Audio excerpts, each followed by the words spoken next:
Please get ready for a dictation of exercise number 27. This is also an extract from the budget, and it is from August 2021 issue of Progressive Magazine. 5 seconds.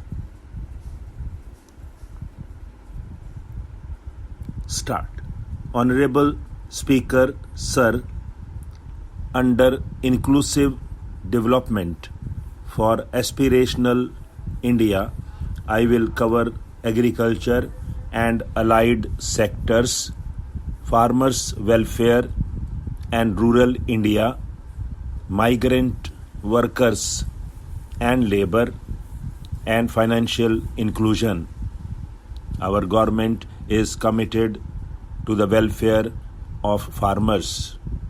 The MSP regime has undergone a sea change to assure price that is at least 1.5 times the cost of production across all commodities.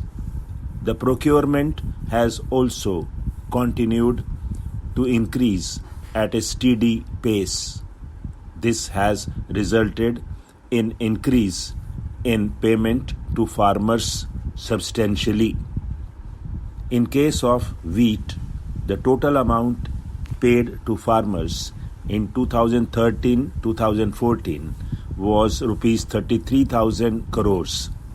In 2019-20, it was rupees 62,000 crores, and even better, in 2020-21, this amount paid to farmers was rupees 75,000 crores.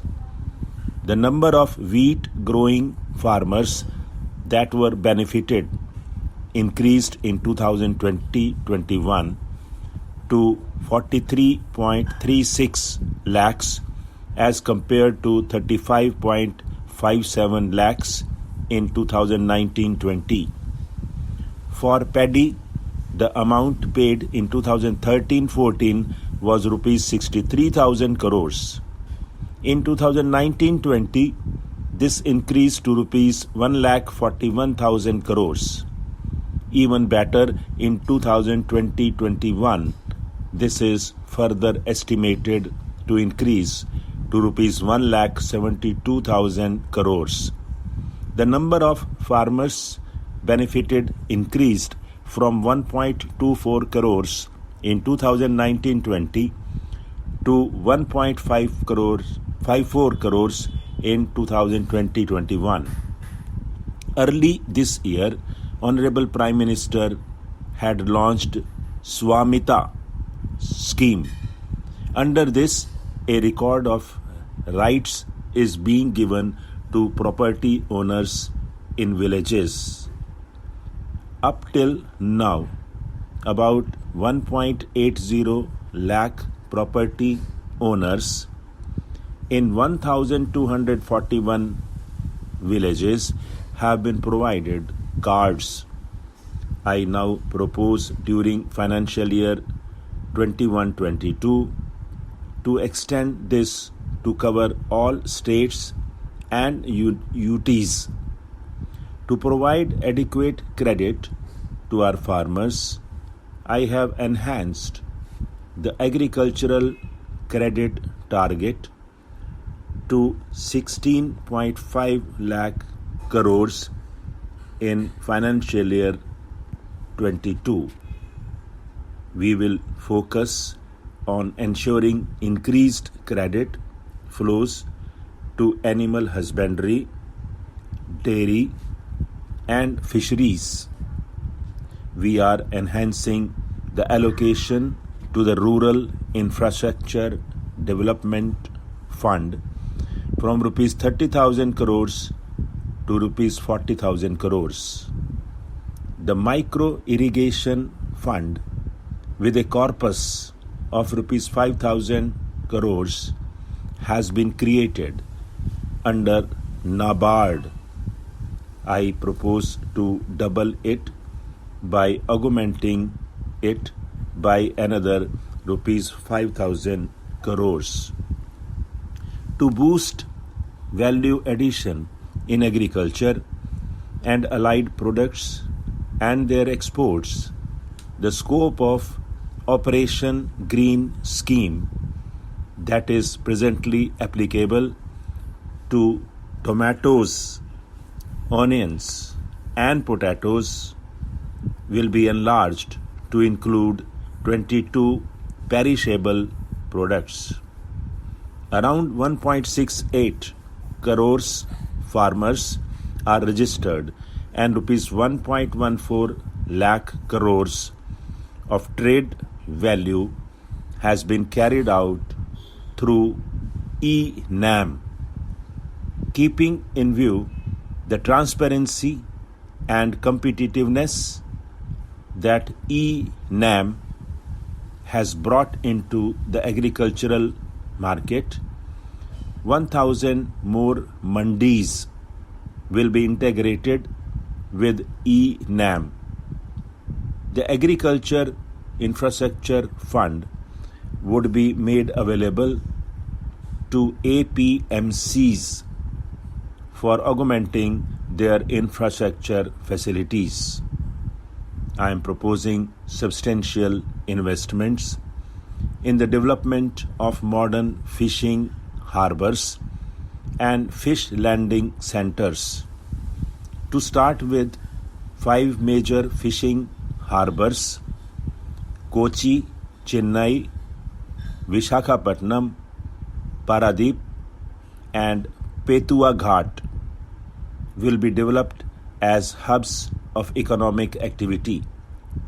We will also develop inland fishing harbors and fish landing centers along the banks of rivers and waterways. Seaweed farming is an emerging sector with potential to transform the lives of coastal communities.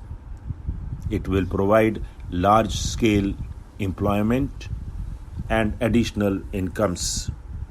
To promote seaweed cultivation, I propose a multi-purpose seaweed park to be established in Tamil Nadu. We have launched the One Nation, One Ration card scheme through which beneficiaries can claim their rations anywhere in the country. Migrant workers in particular benefit from this scheme. Those staying away from their families can partially claim their ration where they are stationed, while their families in their native places can claim the rest. I am happy to inform you that One Nation, One Ration card plan is under implementation by 32 states and UTs, reaching about 69 crores beneficiaries. That is a total of 86% beneficiaries covered. The remaining 4 states and UTs will be integrated in the next few months. To further extend our efforts towards the unorganized labor force migrant workers particularly, I propose to launch a portal that will collect relevant information on gig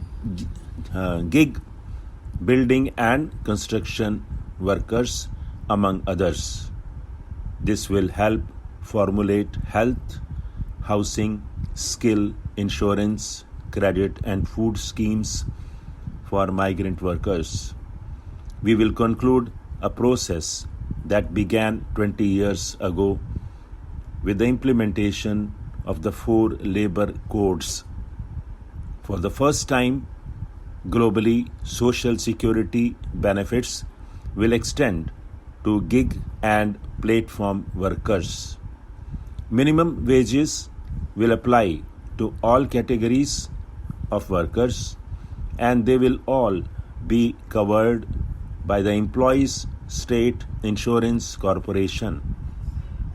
Women will be allowed to work in all categories and also in the night shifts with adequate protection to further facilitate credit flow under the scheme of Stand Up India for SCs, STs and women, I propose to reduce the margin money requirement from 25% to 15%. Stop.